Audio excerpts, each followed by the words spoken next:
Hello कैसे हो दोस्तों। मैं उम्मीद करता हूँ बढ़िया होंगे, मजे में होंगे। चलिए आज मैं एक बहुत इंपॉर्टेंट टॉपिक डिस्कस करने आया हूँ कि जैसे हम ईमेल करते हैं तो हम कैसे करें जिससे हमारी सिलेक्शन के चांसेस इंक्रीज हो जाएं। देखिए इसके अंदर 3 मेन स्टेप्स हैं और मैं मानता हूँ कि पहले 2 स्टेप में हम खुद एक ऐसी गलती करते हैं जिसके कारण हमारा 95% से ज्यादा चांसेस रिजेक्शन के हो जाते हैं सिंपली बैठे बैठे। अगर हम उनको कर लें तो हमारे पास 90% चांसेस कॉल के ऑटोमेटिकली इंक्रीज हो जाएंगे। तो वो क्या है जिससे हमारे इंक्रीज हो जाए। देखिए इसमें 3 फेज बनाए मैंने। पहले सबसे पहले ईमेल आईडी, फिर सब्जेक्ट सेक्शन, फिर ईमेल बॉडी। सबसे पहले चलते हैं ईमेल आईडी पे। मैंने ईमेल आईडी के ऊपर थोड़े टाइम पहले वीडियो भी शेयर किया था, हाउ टू यूज लिंक्डइन करके। आप उसके ऊपर इस वीडियो को प्लीज वॉच कीजिए। आपको बेसिक आइडिया मिल जाएगा कि हमें कैसे। और इसका लिंक मैं डिस्क्रिप्शन बॉक्स में अटैच कर दूंगा, क्योंकि इसके अंदर काफी चीजें बताई गई थी कि फेक आइडेंटिटीज को कैसे फाइंड करें, जॉब सेक्शन को कैसे यूज करें, अपने रिज्यूमे को कैसे ईमेल करें और बिल्ड कनेक्शंस कैसे बनाएं। तो आपको काफी हेल्प मिलेगी। बट इसमें मैं एक दोबारा रिपीट कर देता हूँ कि जब भी आपको कोई वैकेंसी दिखती है, मेरी एक आपसे हम्बल रिक्वेस्ट है, आप अपने आप को प्लीज इतना कष्ट मत दीजिए कि आप उसमें से वैकेंसी देखते हैं, फिर आप उसको दिमाग से सोचते हैं कि यार यहाँ पे ABC लिखा हुआ है, फिर आप उसको ईमेल पे जाके लिखते हैं।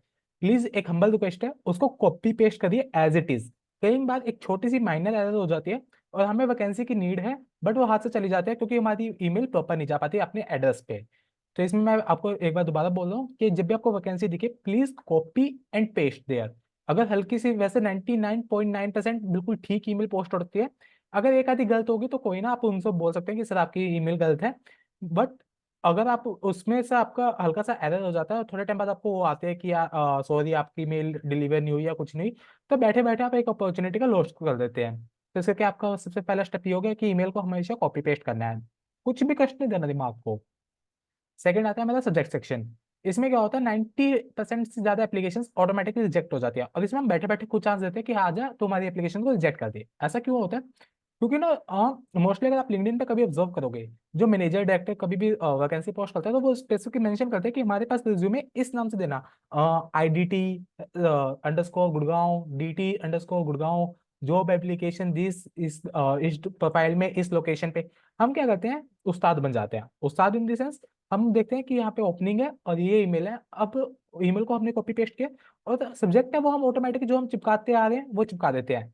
तो अभी सुनने में आया था कि जैसे बिग फोर वगैरह में क्या होता है, जैसे उन्होंने कोई सब्जेक्ट डिमांड किया है तो वो ऑटोमेटिकली एक टाइप का वो भी स्क्रीनिंग हो जाता है कि पर्सन ने उस चीज को कितनी अटेंशन दी है। आप अपने रिज्यूमे में डालते हैं कि मेरी स्ट्रेंथ क्या है, अटेंशन टू डिटेल। और जब आपने वहां पे अटेंशन नहीं दी, वो आपकी की स्ट्रेंथ क्या ही बनी। तो इस तरीके से प्लीज आप सब्जेक्ट सेक्शन को ध्यान से देखना। अगर सब्जेक्ट सेक्शन में गिवन है कि भाई मेरे को मेल्स इसी फेस में चाहिए, इस मैनर में चाहिए। कई बार क्या हो सकता है, लेट्स सपोज कि आपके पर्सन है, उसने डाला कि मैं एनालिस्ट भी हायर करूँ, कंसल्टेंट भी हायर करूँ। अब आप सिंपल लिख के दे रहे हैं मेरे को इस पोजीशन के लिए, तो अब उनको दिक्कत होगी ना। पहले आपको छांटेंगे, वो देखेंगे आपका एक्सपीरियंस किस में लाएगा तो वो सब। अगर आप उन्होंने लिखा हो भाई 0 to 2 ईयर्स का एक्सपीरियंस एनालिस्ट, 2 से 4 है कंसल्टेंट, तो आप ऊपर लिख के दे दोगे कंसल्टेंट, वो सीधा समझेंगे कि ये 2 साल की बात कर रहे हैं और 2 साल का कितना एक्सपीरियंस है। और मानो उनको 5 हायर करने हैं और 100 बंदों ने एप्लीकेशन भेजी है।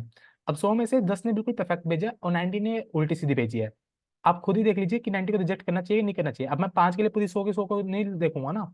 तो वही चीज हो जाती है कि इस चीज से प्लीज बचिए। अपना उस जहाँ पे आपको वैकेंसी दिख रही है एक बार प्लीज उसको अप टू स्टार्टिंग से एंड तक कंप्लीटली रीड कीजिए और प्लीज इस मिस्टेक को अवॉइड कीजिए। फिर ये मैंने अपने रिकमेंडेड भेजे हैं, आप इसको यूज कर सकते हैं। और इसमें आप कुछ एडिशन या डिलीशन करना चाहे वो भी कर सकते हैं। Hello hiring person name. अब इसमें क्या होता है, अब जैसे लिखा वहां पे मेल मिली आपको सूरज की, सूरज और डेलोइट।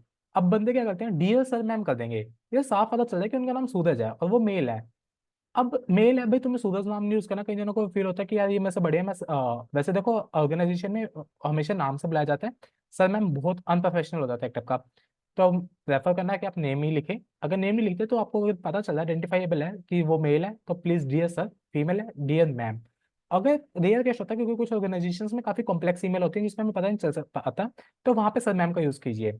तो प्लीज डियर सलमान कभी भी मत यूज करना अगर आपको सामने पता चल रहा है उस पर्सन का नाम क्या है।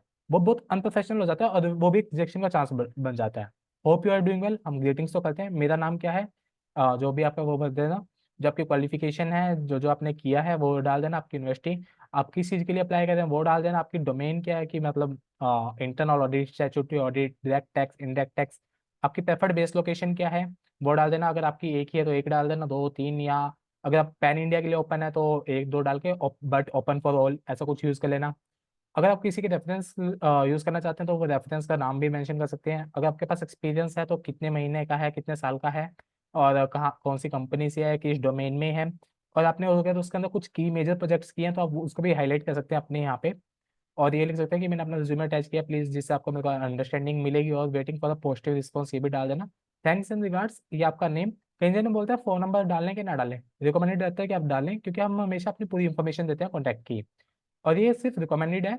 आप इसमें कुछ एडिशन डिलीशन कर सकते हैं। अब इसमें मैं आपको क्रक्स देना चाहता हूँ। पहला क्रक्स क्या है मेरा, कि जो भी ईमेल है उसको कॉपी पेस्ट करना है, अपने दिमाग को, हाथ को कष्ट नहीं देना कि पहले पढ़ूंगा फिर टाइप करूंगा। और सेकंड क्या है, सब्जेक्ट सेक्शन। सब्जेक्ट सेक्शन में प्रॉपर्ली रीड करूंगा, जो उन्होंने मांगा वही दूंगा। अगर रेयर केस में नहीं होता देन आप यूज कर सकते हैं job application for this profile underscore, जिस लोकेशन के लिए अंडरस्कोर। अगर आपके पास इमीडिएट ज्वाइनर है, या आपको लगता है कि मेरे पास 12 लाख अच्छा खासा एक्सपीरियंस है, तो आप उसको भी मेंशन कर सकते हैं। थर्ड, ईमेल बॉडी का जो आपको टेम्पलेट दिया आप इसको एज इट इज भी यूज कर सकते हैं। एडिशन डिलीशन करना हो वो आपकी कंप्लीटली मर्जी है, इसके ऊपर मैं कुछ कमेंट पास नहीं करना चाहता। अगर आपको चाहिए आप इसको चैट जीपीटी पे डाल के और एडिशन कर सकते हैं, बट देखो ज़्यादा बड़ा इसे लेंथी मत करना कि ज़्यादा ही बोरिंग हो जाए और खचपच। ये थोड़ा सा ठीक है, मतलब डिसेंट फॉर्मेट में आप इसको कर सकते हैं। All the best. प्लीज़ जैसा कहा है एक बार फॉलो करके देखना, आपको प्लीज पोस्ट रिजल्ट मिलने स्टार्ट हो जाएंगे। Thank you.